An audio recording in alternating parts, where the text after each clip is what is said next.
Halo semua. Di video ini saya ingin ngebahas sebuah topik yang tematik atau satu satu buah topik tertentu gitu ya. Kayaknya menarik buat dibikin semacam podcast gitu. Saya ingin bikin series baru atau program baru di channel saya. Semoga bisa berjalan dengan cukup baik ya. Eh, di video kali ini saya ingin membahas sebuah pertanyaan yang sering ditanyakan ke saya dari teman-teman saya. Kalau kamu tuh kerjanya tuh remote, berarti kan kerjanya di rumah. Kalau kerjanya di rumah, cara bosnya tuh bisa tahu, bosmu tuh bisa tahu kalau kamu tuh beneran kerja tuh gimana. Dan menurutku tuh pertanyaan cukup menarik ya untuk dibahas. Jadi saya akan bikin videonya ini. Jadi mungkin cerita dulu sebelumnya itu saya tuh kerja freelance atau kerja online ya, kerja remote itu sudah 15 tahun ada mungkin ya. Dan itu sejak 15 tahun itu sampai sekarang itu yang saya kerjakan tuh nggak sama gitu. Jadi awalnya saya tuh kan nge-freelance untuk desain. Jadi saya nge-freelance, jadi customer langsung hire saya untuk bikin desain. Waktu itu ada beberapa repeat order yang cukup lumayan. Ada sebuah kayak magazine di Amerika yang bikin ya karena dia kan semacam news portal gitu ya, dan mereka bikin artikel jadi butuh grafik ya untuk di situ misalnya untuk hero image atau untuk section baru gitu ya atau kategori baru di website mereka. Ada juga untuk apalagi yang repeat order cukup sering itu, oh ya untuk apa namanya, toko online itu cukup banyak yang order repeat sama saya karena kan zaman dulu kan belum ada responsive design. Jadi semuanya kan sekian piksel kali sekian piksel dan semuanya pakai gambar. Terutama untuk slider dan toko online biasanya kan ada promo-promonya setiap minggu dan mereka harus bikin slider baru untuk website mereka dan biasanya mereka order dan kalau hasilnya mereka cukup oke dan harganya cukup oke, mereka bisa repeat terus. Setelah saya jenuh dengan eh, web development karena sebenarnya duitnya nggak terlalu gede ya. Dan waktu itu saya juga masih kerja sebagai sales. Saya akhirnya mulai belajar web development dan mulai kerja freelance. Jadi ya web designer kecil-kecilan gitu ya. Setelah saya mulai cukup matang sebagai seorang WordPress developer, saya akhirnya mulai memasarkan diri saya sebagai web label developer. Jadi saya memasarkan diri saya ke agensi-agensi WordPress. Nggak harus WordPress ya, tapi karena saya base-nya memang WordPress, saya memang menjual diri saya sebagai developer WordPress. Eh, di mana klien ini bisa nge-hire saya, tapi dianggap sebagai pegawai gitu ya. Bisa dibilang kalau ordernya mereka lagi penuh, atau mereka nggak punya pegawai yang bisa mengerjakan order tersebut, mereka bisa lempar ordernya ke saya, tapi dianggap sebagai ordernya mereka gitu ya. Jadi nggak benar-benar dilempar. Biasanya sih saya nggak pernah kontak langsung ke kliennya, jadi cuman di belakang layar aja. Dan saya juga sesuai namanya ya, with level developer, saya nggak akan ngomong-ngomong ke siapapun, jadi saya nggak akan nulis itu ya, website tersebut dan hasil kerja tersebut sebagai portofolio saya kerja. Jadi semuanya itu eh, saya nganggapnya sebagai ya sebagai pegawainya klien tersebut gitu. Dan itu cukup lumayan ya. Ada agensi di Jerman yang pakai saya, di Inggris juga ada waktu itu bikin website kebun binatang. Walaupun itu nggak full website ya, cuma ada beberapa fitur. Jadi ada revisi dari klien mereka dan mereka nggak bisa bikin karena kerjanya lagi full, jadi dilempar ke saya. Itu cukup sering itu mereka pesan juga dari Inggris itu ya. Dan juga dari Amerika tuh bikin ada website untuk gym, ada website untuk portofolio dan lain sebagainya. Dan menurut saya itu adalah sebuah opportunity yang menarik kalau ada teman-teman yang tertarik untuk mengambil jalur itu untuk cari duit, cari dolar itu menurut saya tuh masih ada pasarnya sampai sekarang. Bahkan di Tenap tempat saya bekerja juga ada banyak sekali yang nggak full pegawai ya. Dan setelah saya kerja sebagai white label developer atau freelancer ya, waktu itu saya akhirnya kerja full time. Saya nggak tahu berapa kali ya, tapi yang saya ingat waktu itu saya pernah kerja ya bukan full time tapi kayak semacam semi full time di kontrak gitu sama perusahaan Singapura. Di perusahaan itu sistem ordernya itu bukan sistem gajinya itu bukan per bulan ya, tapi per project. Tapi mereka bilang mereka bisa ngasih order sebanyak apapun yang kita mau. Dan memang ordernya banyak, cuman harganya jelek. Em, Waktu itu mereka kan ngasih ya list dari job yang akan diberikan gitu ya. Kita mungkin bikin ini A, B, C, D, kamu kasih estimasi berapa duit gitu ya. Dan harga saya tuh terlalu tinggi buat mereka karena rata-rata mereka itu freelancer yang kerja dengan mereka itu dari India, Vietnam, eh, mana lagi ya, Thailand kalau mungkin. Dan harga saya itu waktu itu sudah ke angka sekitar $25 per jam. Kalau dihitung itu beberapa kerjaan yang cukup kompleks itu saya bisa mengerjakan dengan lebih cepat daripada yang lain, jadi harganya bisa murah. Bisa lebih murah atau bersaing ya. Tapi nggak semua kerjaan bisa saya ambil karena menurut saya terlalu terlalu ya nggak masuk akal sih ya harganya terlalu murah gitu. Komplainnya dari mereka itu kalau bisa harganya diturunin tapi nggak masalah deadline-nya dilamain gitu ya. Kalau saya ngitung-ngitung sebuah project itu kan selalu berdasarkan waktu dari dulu ya. Jadi sistem yang saya gunakan buat diri saya sendiri, misalnya kalau dikasih job sama seorang klien, itu saya selalu nganggapnya harian gitu dulu saya ngitungnya. Oh ini bisa dikerjakan sehari jadi, berarti rate-nya sekian gitu gampangnya. Kalau misalnya jobnya kecil-kecil, baru kita ngomong berapa jam. Tapi kalau jobnya agak gede, biasanya saya bayangin, oh seminggu bisa jadi, berarti 5 hari kerja gitu ya. 5 hari kerja, masing-masing 6 jam, $150 per hari gitu ya. Terus dikalikan aja, kalikan 5 gitu. Dulu saya ngitungnya sesimpel itu, karena saya biasanya juga nggak bisa kerja full 8 jam sehari. Kecuali kalau lagi ramai sekali. Em, Kok jadi ngomong ngalor ngidul gini ya? Tapi ya, dari kerja sebagai freelance itu, saya akhirnya kerja full time sama perusahaan Kanada. Itu perusahaan kecil kayak semacam startup gitu ya, dan dia jualan, bosnya itu jualan tim dan plugin di ThemeForest. Dan itu cukup cukup ramai dan mereka cukup sukses bisa dibilang. Engineer-nya ada 2 aja, saya sama salah satu co-founder-nya, dan mereka juga punya sistem yang cukup berbeda ya. Sampai akhirnya saya keluar dari perusahaan itu karena perusahaan itu tambah lama tambah menurun ya secara omset. Terus saya kerja di TenUp. Jadi pengalaman saya untuk kerja secara remote itu cukup banyak, walaupun nggak sebanyak teman-teman yang lainnya dan cukup terbatas ya. Jadi saya ingatkan lagi, ini cuma dari pengalaman saya aja.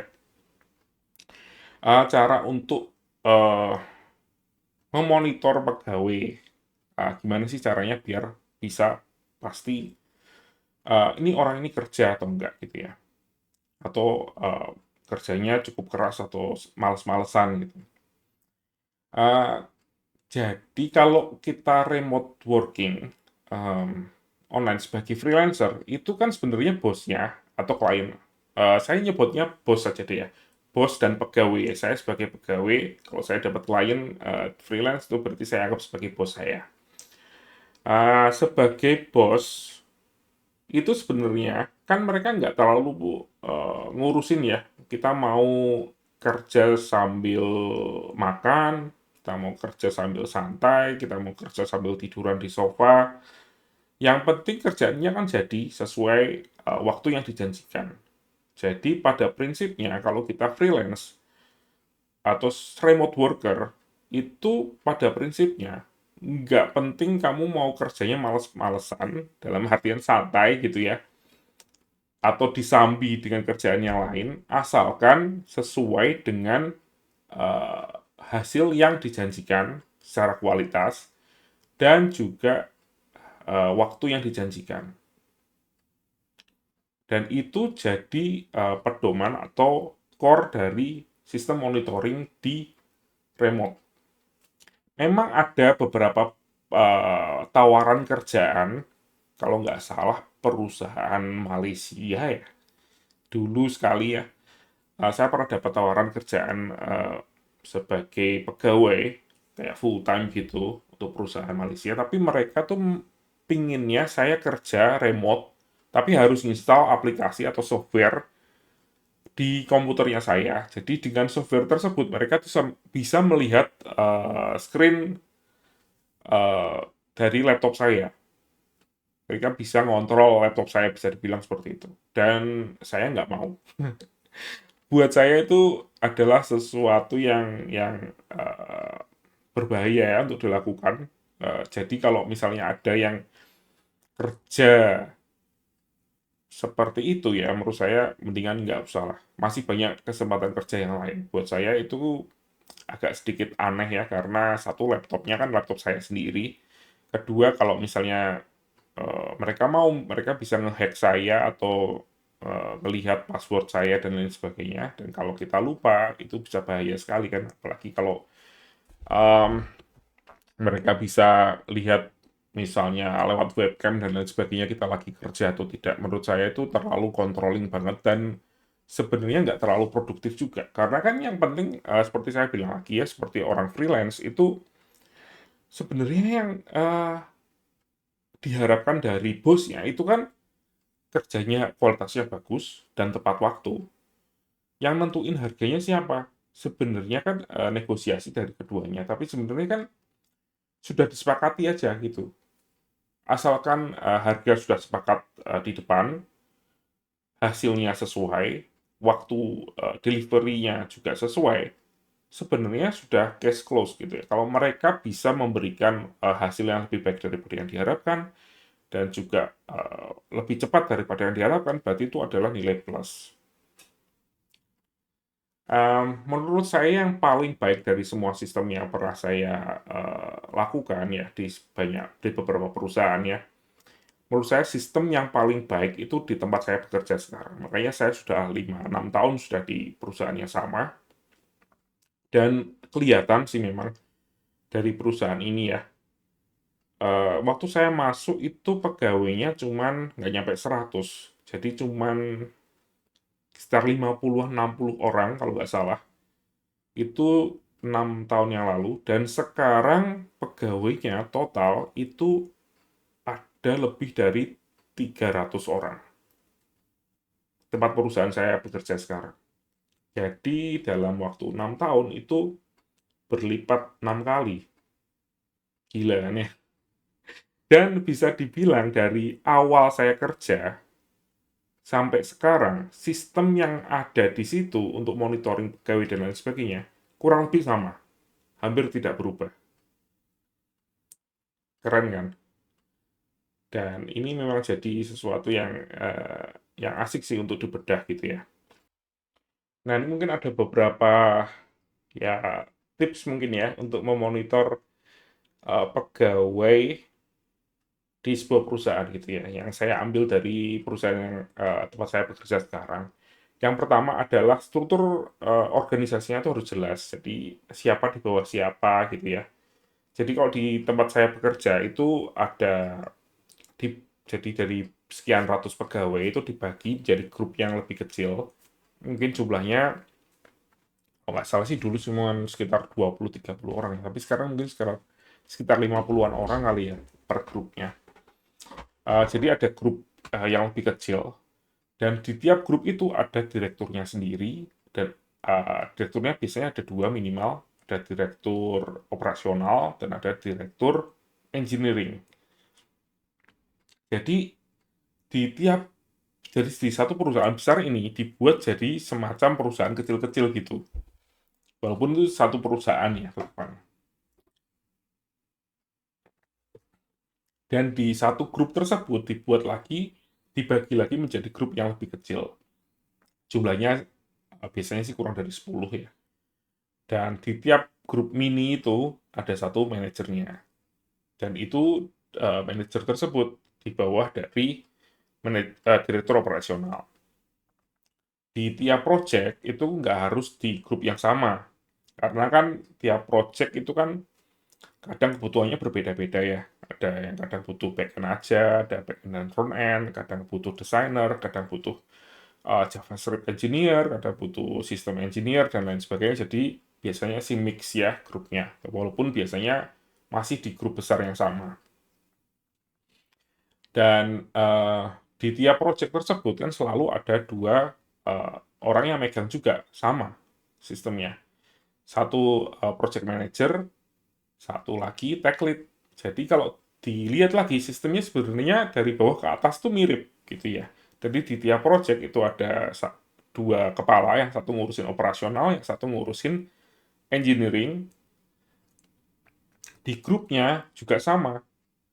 Ada satu direktur yang ngurusin operasional, ada satu direktur yang ngurusin untuk engineering. Jadi secara struktur itu bisa terukur dan di scale-nya jadi sedikit lebih mudah. Dan dari segi satu perusahaan juga ada, bahkan ada vice president untuk engineering juga. Jadi sistemnya sih kira-kira seperti itu. Walaupun ada lagi ya grup-grup lainnya ya, ada sistem yang lainnya misalnya untuk bagian marketing dan lain sebagainya juga lain. Tapi untuk day to day sendiri itu sistemnya kira-kira seperti itu. Dan tips yang kedua untuk monitoring itu adalah uh, kita harus tahu baseline-nya kita dulu ya. Jadi sebagai sebuah, misalnya contoh agensi lah ya, misalnya saya bikin agensi website dan saya jual website ke sebuah perusahaan, dia bilang butuh website yang seperti ini, saya bisa ngasih harga misalnya $2.000. Dan harga di mana sih saya bisa ngasih harga $2.000 itu dari mana? Itu yang harus kita tahu cara ngitung-hitungnya gimana. Kalau misalnya freelance, kita tahu hitungnya butuh berapa hari bikinnya, terus dibagi aja kan ya. Jadilah nilai $2.000 tersebut. Kalau punya agency juga sama. Pada intinya kita harus tahu berapa banyak waktu yang perlu dihabiskan dan berapa orang yang perlu digunakan untuk bisa membuat website tersebut. Setelah tahu hitung-hitungannya dari harga jual kita, kita baru bisa ngitung keuntungannya kita berapa kalau kita punya pegawai di situ ya. Misalnya kalau kita hitung-hitung $2.000 dibagi 20 hari misalnya satu bulan, itu kan satu harinya kan $100 pengeluarannya. Kalau kita butuh 2 pegawai misalnya, masing-masing per harinya $30 gajinya, berarti kan kita masih untung $40. Kira-kira kayak gitu. Jadi nggak perlu mikir terlalu jauh ya. Misalnya, gimana sih kalau misalnya kita sudah estimasi selama satu bulan untuk bikin website ini, 20 hari ya untuk mengerjain website ini, dan sudah deal harganya dengan klien, tapi ini ada pegawai yang hebat banget, dia kerjain semuanya, itu cuman butuh waktu separuhnya gitu. Ya nggak apa-apa, tetap dijual 2.000 kan ya masalah gitu. Dari pegawainya sendiri, kalau ternyata dia memang sehebat itu, dan dia jujur kepada kita ya, dia memang menghabiskan waktu, kan ada juga pegawai yang maunya santai-santai ya. Jadi dia sebenarnya setengah hari sudah selesai kerjaannya, tapi dia ngomong kalau kerja full, ya udah biarin aja, ada masalah. Tapi yang ngitung dari awal itu kan yang punya perusahaan. Kalau misalnya kita sudah punya pegawai untuk ngitungkan kita harga $2.000 tersebut, ya berarti kan pegawainya tersebut yang harus dipegang bahwa dia sudah menghitung dengan benar gitu loh. Karena yang menghitung itu belum tentu yang mengerjakan. Jadi sistem cross check-nya kira-kira seperti itu. Misalnya di tempat saya bekerja sekarang, di sebuah project, saya misalnya sebagai tech lead, dan di kliennya bilang, oh kita perlu mengubah logonya misalnya. Kita perlu mengubah logo dari sebuah website. Butuh waktu berapa jam? Saya akan bilang butuh waktu 3 jam misalnya. Dan ini juga akan diketahui oleh atasan saya, yaitu si direktur engineering tersebut. Kalau misalnya aneh estimasinya, misalnya saya ingin santai, saya sebenarnya butuh waktu cuma 3 jam, tapi karena saya pinginnya santai, nggak ada yang ngecek saya bilang aja butuh waktu 10 jam. Jadi saya cuma kerja 3 jam, terus 7 jamnya saya santai-santai. Kan itu yang ditakutkan ya, sebenarnya kan ya. Tapi karena ini ada sebuah sistem struktur seperti ini, jadi dari direkturnya saya, itu dia juga ikut ngecek, walaupun mungkin nggak dicek semuanya, tapi secara general dia bisa ngecek ke kita untuk lihat, oh si David ini dapat kerjaan kayak gini kok estimasinya ugal-ugalan gitu. Ini masa ngupdate kayak gini doang ganti eh, logo 1 jam jadi kok ditulis 10 jam gitu misalnya. Dan itu dia bisa tanya ke saya langsung, David, kenapa kok Bo estimasi 10 jam gitu? Kenapa kok enggak? Ini kan paling cuma butuh waktu berapa, 1 jam lah mungkin kalau ada hal yang perlu dicek mungkin 2 jam, 3 jam lah maksimal gitu misalnya. Dan cross check-nya terjadi seperti itu. Dan sama juga kalau misalnya saya sudah mengestimasi 3 jam, terus yang ngerjain bukan saya, tapi bawahan saya, karena saya misalnya tech lead, ya ada engineer di bawahnya saya, misalnya front end engineer. Oke, kamu yang ngerjain ini, sebelum saya ngasih ke dia, biasanya saya juga ngomong ke dia, oh ini sudah tak estimasi, estimasinya tuh 3 jam. Iya menurutmu? Masuk enggak estimasiku? Kamu bisa enggak kerja ini 3 jam? Terus si engineer itu yang akan ngitung sendiri. Oh iya, coba tak lihat ya. Oh ini gini gini gini. Oh kayaknya aku 2 jam bisa jadi deh. Tuh. Ya wis estimasinya tak ganti 2 jam ya gitu. 2 jam. Terus dia lihat dan tapi jadi itu masalah masalah gengsi juga sebagai engineer itu. Jadi kalau misalnya kerjaannya simple tapi estimasinya itu tinggi, itu kan jadi kita kelihatan nggak kompeten ya sebagai engineer ya. Dan itu jadi salah satu sistem monitoring juga menurut saya secara internal. Jadi ya kira-kira kayak gitulah ya sistemnya. Cuma masuk akal nggak buat teman-teman? Kalau misalnya ada yang belum jelas, coba tanya ke kolom komentar ya. Mungkin bisa untuk episode yang selanjutnya. Oke, gitu aja untuk episode kali ini. Episode podcast yang saya belum tahu namanya, tapi ini sudah jam 3 pagi. Jadi saya barusan selesai kerja tadi jam berapa ya? Setengah 3 ya. Oke, terima kasih sudah menonton. Sampai jumpa di video selanjutnya.